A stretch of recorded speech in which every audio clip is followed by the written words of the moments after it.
When Bob Toledo took over in 2007, his task was to resurrect the Tulane football team.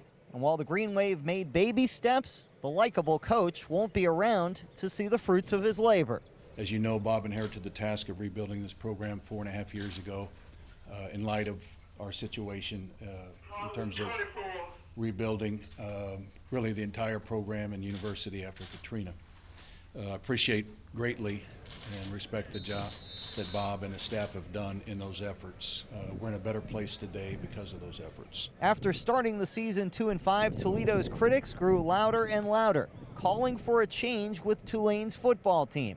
And on Tuesday, that change happened as Toledo stepped down. As we all know, over the last weeks and days, Bob had become a lightning rod for criticism and attacks and things that shouldn't be part of what we're doing in college athletics.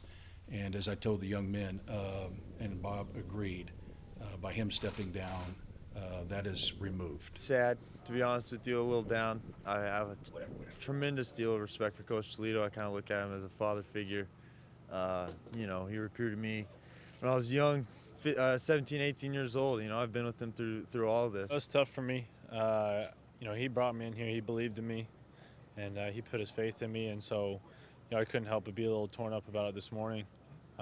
Can't help but feel that I let him down a little bit. Offensive line coach Mark Hudson will take over on an interim basis, the second time he's been an interim head coach in his career. He also held the same post at Eastern Illinois before coming to New Orleans. I think every assistant coach, if they're worthy, aspires to be the head coach, and certainly I'm no different.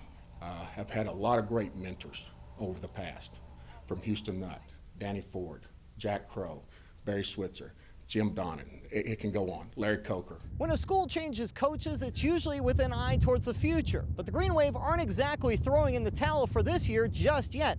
In fact, in his first meeting with his team, Coach Hudson reminded the Green Wave that their goals for this season are still in front of them. We have half a season left. We have played 3 conference games. There's 6 ball games remaining. Our goals are still intact. Our focus, our commitment is to beat Memphis. And that's the first thing he said, and I think that's something that some of us leaders on the team really need to relay to the rest of the team. We got Memphis this weekend. That's going to be a challenge, but it's a team that we definitely feel like we should beat. And following that, if you look down the schedule, this is the better second half of our schedule. We definitely have an opportunity and win some football games this year. So Toledo steps down after 4.5 years and a 15-40 record.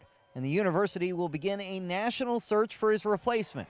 And whoever does replace him will essentially have the same requirements as Toledo.